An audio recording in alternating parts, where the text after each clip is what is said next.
tumebaki na mabasi 30.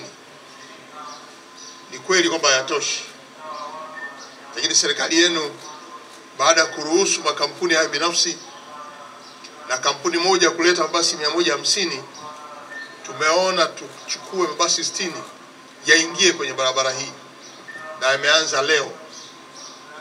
Na kwa kuanza leo ilikuwa lazima tukamilishe mifumo ya gesi, kwa sababu mabasi haya yote yanatumia gesi, na mabasi yanayokuja yote yatakuwa yanatumia gesi au umeme. Malengo yetu ni kuondoa kadhia hii ya barabara hii ya Kivukoni kwenda Kimara. Sasa hivi tutakuwa na jumla mabasi 90. Haya 60 mapya na yale 30 ya blue yatafanya mabasi 90. Tunaamini ugumu huu utapungua kwa kiasi kikubwa.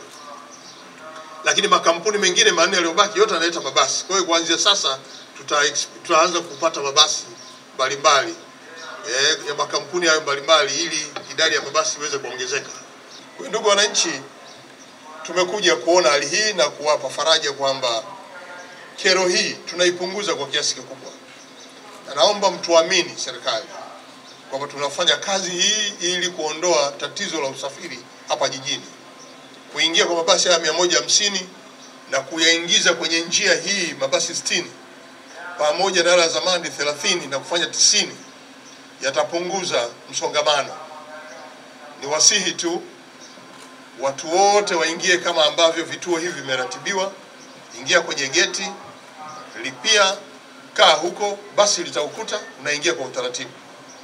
Haya leo jitokeza haya, tuamini kuwa sasa yamekwisha. Na kuanzia leo, kama tulivyoanza vizuri kuanzia asubuhi, isimamiwe. Wewe Mheshimiwa Mkuu wa Mkoa, kwa sababu usafiri huu ni wa jijini Dar es Salaam, wakuu wako wa wilaya wanaoguswa na barabara hizi wasimamie vizuri, pamoja na taasisi yenyewe ya dati isimamie vizuri, ili tupunguze kero kwa wananchi. Jitihada hizi za serikali ni kwa ajili ya kuwafanya waweze kusafiri, wafike mahali pao kwa urahisi zaidi. Tunahitaji sasa Tanzania tuwe na usafiri kama ambavyo tumejifunza maeneo mengine. Tujue basi limeandikwa namba 1, linaondoka Kivukoni saa ngapi, linafika posta ya zamani saa ngapi, linafika pale kona Avalon saa ngapi, linafika Magomeni saa ngapi. Muonyeshe na ratiba hiyo, ili mwananchi ajue saa fulani kuna basi litaondoka mahali fulani na namba fulani. Tufike hapo, tupelekeni huko. Wakati huu tumeshaboresha mifumo ya kielektroniki, hatuna sababu